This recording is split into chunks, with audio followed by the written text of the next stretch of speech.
Hey everyone, Ridden here, and thank you for coming. And today, we're going to be taking a deeper look at episode 2 of season 1 of Marvel Studios' latest Disney Plus show, Loki.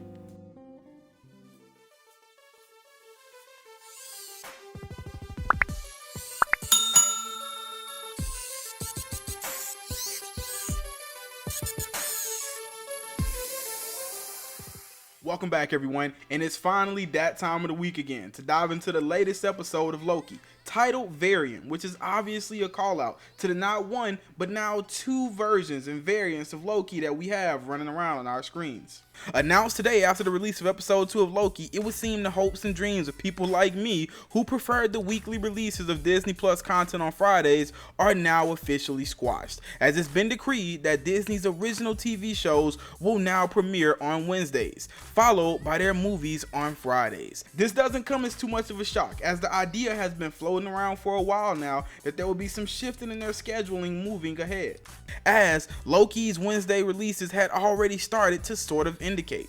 It would seem TVA agents and commanders still haven't picked up on the fact that they're being hunted, which is odd to me because that seems like something that would be pretty easy to grasp. But if the opening scene of this episode taught us and the agents who got obliterated anything, well, it wasn't that.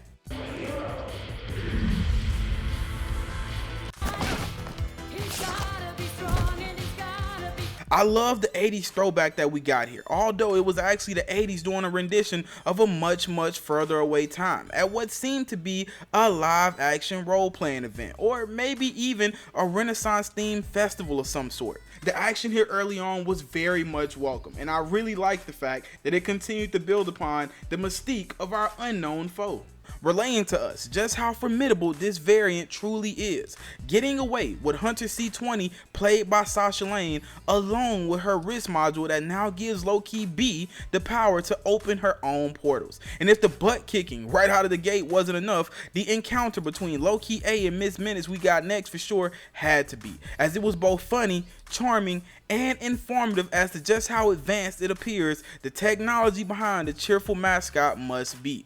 The more and more I delve into this show, I'm beginning to glean more and more of a sinister tone from the TVA and the perception it seems the showrunners are edging us toward. So it's going to be interesting to see where exactly the dial lands on the timekeepers and their edicts. Before the team suits up to go after the ambush team in Variant Loki, we also got a really cool rundown on prior Loki variants the TVA had encountered, which was awesome to say the least.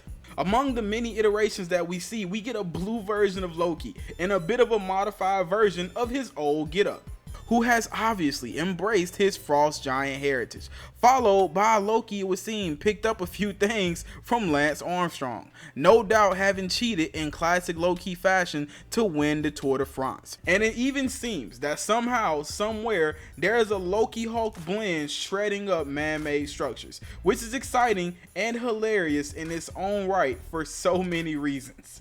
Interestingly enough, while we're on the topic of infinite Lokis, before we go too far down the road of crowning Sophia DiMartino's new character as Lady Loki, I want to bring to the table the fact that in the international credits, they actually referred to her as Sylvie, who in the comics is Sylvie Lushton, also known as Enchantress, who has a bit of a long and complicated past, having been supposedly created by Loki himself, as, in his words, he liked the idea of creating a mortal who suspects she's one of his kind.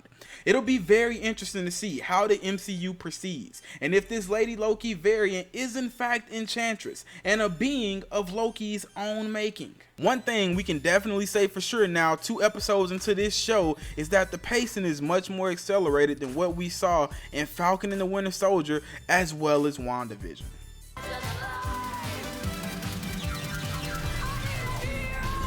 Continuing on from the first episode, the chemistry between Tom Hiddleston and Owen Wilson persisted to be spot on, as I have continued to enjoy the way that they play off one another.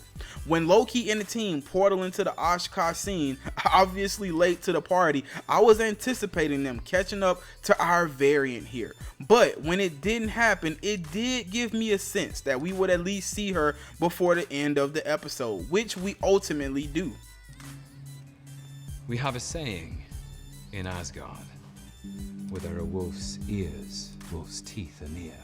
I was also happy to see Gugu and Botham Raw's Ravonna Renslayer character again in this episode, as I do believe she will play a bigger role as the show progresses, as it seems she is the go-between of the Timekeepers and everyone else. Having already mentioned the relationship between her and Kang the Conqueror in the comics in my review of the first episode, I found it very interesting the vibes I was getting from the interactions between her and Mobius, as it seems there may be something more between them. There are already theories floating around online that Agent Mobius himself may be one of many sentient robotic beings, different versions of himself doing the bidding of the TVA for the Timekeepers, tying in all the emphasis put on this sort of robotic existence in the scene from episode 1 where Loki asked the agent manning the Aura snapshot machine.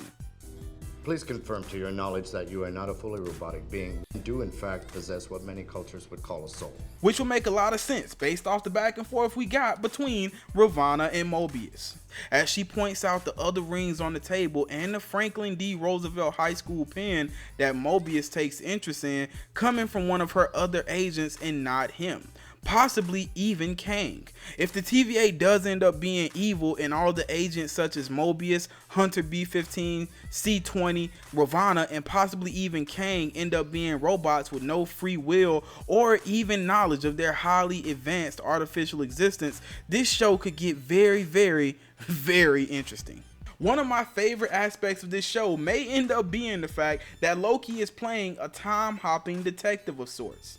The scenes of him requesting files he obviously won't have access to and going through those he does, basically only ones pertaining to himself and for the variant he's chasing, even encountering those chronicling the devastation of Asgard, were entertaining to say the least. And I like seeing him coming up with his own conclusions that actually panned out. The Pompeii scene was a bit much, and one that I honestly felt that they could have put a little bit more time and budget into. But it facilitated the advancement of a key plot moment, and for that, I'll give it a pass, as it led to the amazing salad scene that I don't expect the MCU will be able to top for quite some time. Let's just say, What are you doing? your salad is Asgard. Push the Hulk off the Rainbow Bridge. They set fire to the palace. So it wouldn't go against the dictates of the timeline. No, don't do. Conversely, in episode 1, we got a really good introspective look at this version of Loki via Mobius probing him. This time around, we got a much better understanding of Mobius during his explanation of why he loves jet skis so much, and the entire reason for the magazine on his desk. This dialogue exchange was very revealing, and one that I believe could be a huge indicator of things to come, as Mobius and Loki go back and forth about free will and what the real nature of the Timekeepers and the TVA may actually be, further alluding to the fact that the Timekeepers themselves may end up being the big villains and that the variant being hunted is the complete opposite. But no one bad is ever truly bad. No one good is ever truly good. We even get to see a bit of the darker side of the TVA in a later scene as an agent chooses to get a bit rough with the victims of the looming storm in Haven Hills, Alabama. How did you get here? What are you doing? Hey. They're about to die. They should be scared. Okay, not of us. But I really liked Mobius's explanation of how his existence and the things he believes in are no less real or more nonsensical than Loki's. Hopefully we don't see this all blown back up in his face later on in the season.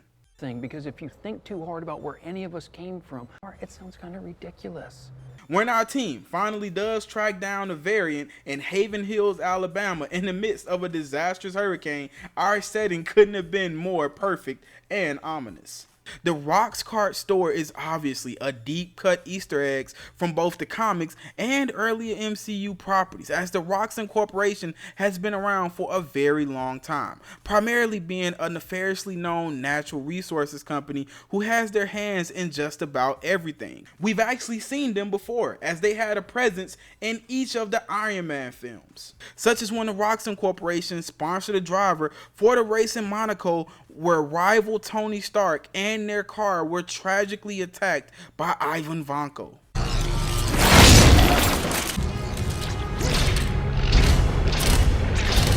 The showdown inside the warehouse was also quite revealing, as we got to see the variant's power of enchantment put to further use as she takes host of several different people through various altercations, further playing on the joke of who is the superior and finite Loki. Me, I presume. Please, if anyone's anyone, you're me. But when we finally did get the reveal of the variant, played by Sophia DiMartino, it was well worth the wait, as I'm sure a lot of people felt that it was confirmed she was Lady Loki, although I still believe she could be Enchantress, as pointed to by the earlier mentioned international credits, as well as the documents Loki was perusing through early in the episode about her. Whoever she is, we also find out via Mobius when he finds Hunter C20 that she told the variant where the timekeepers are and that they are in danger. We don't quite know now what she is referring to when she kept repeating, It's real. but I'm sure we'll find out soon, as the variant portals away, followed by Loki hot on her heels, having just been told that none of this is about him. All hell breaks loose, as all the time reset devices she's been taking from the agents and TVA teams she's been ambushing have all been set up throughout the store and began portaling away as well, which we later find out via chaos back at the TVA headquarters has begun a massive splintering of the sacred timeline. And when we see Ravonna scream for a few seconds, we actually get a boatload of Easter eggs, as we see the list of locations where all the time resets may have gone and the locations and time periods for where the splintering has begun to originate. We get some really cool stuff here, as we see places such as Vormir, Sakaar, Ego, Titan, Xandar, Hala, Asgard, and several places on Earth, and it would seem every available body and agent are taken off to try to remedy this quickly. We even see Ravonna get up and grab her stun baton. As we don't know yet what the ultimate plan here by the variant Lady Loki is, we can only guess that either she is trying to break or maybe even recreate the multiverse, or draw away the guards of the TVA so she can enter and have little to no obstruction to make it to the timekeepers. Can you imagine the insanity that can now ensue bridging in characters like Ego and locations like Hala, Homeworld of the Kree, and Vormir? Was Hunter C20 going on about it's real in relation to someone major like Galactus? Having delivered another satisfying and fulfilling episode, it would seem the team behind Loki, and furthermore the Marvel Disney Plus TV content, has another freight train on their hands, as we are off to the races once again. Through 2 episodes, Loki has been the most fast paced of the MCU shows to date, and so far it promises to be quite the Wednesday morning treat for the foreseeable future. With Lady Loki now officially in the mix, or should we say Enchantress, and Loki having taken off after her, we can anxiously anticipate some loaded dialogue and maybe even a further explanation of why all of this is being done in next week's episode 3. I can hope, right? This isn't about you. I will of course be continuing to cover this show here weekly on my channel, as well as all other live action Marvel and Star Wars Disney Plus content and films from all walks of life that I have the pleasure of watching. And if you feel so inclined, I would love to have you back here week in and week out to continue to cover it all with us. Again, guys, be sure to like, comment, and subscribe, and click that bell for notifications if you've enjoyed our content here tonight. Jump down in the comments and let me know your thoughts. And while you're at it, be sure to check out some of the other content here on the channel. All of the necessary links are listed here below for you to keep up with the coming content and shareables. Please be sure to follow me on all social media platforms. Or just the one you use most frequently. We are slowly but surely building a community here, and I would personally love for you to be a part of that. And last but not least, we have a merch store. So whether you see something you like or just simply want to support the channel, head on over to our shop and grab something, or grab everything. But again, thank you so much, guys and gals, for visiting here with us today. I really appreciate each and every viewing minute of your time you've given us. There's loads of content we'll be sending your way, so I'll be seeing you. But for now, be blessed. And it was written.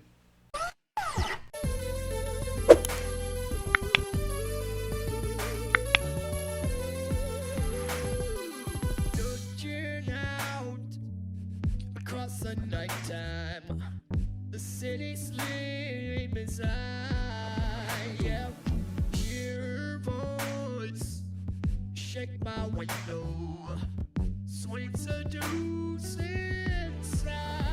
Yeah, send me out into the nighttime. For walls won't hold me tonight.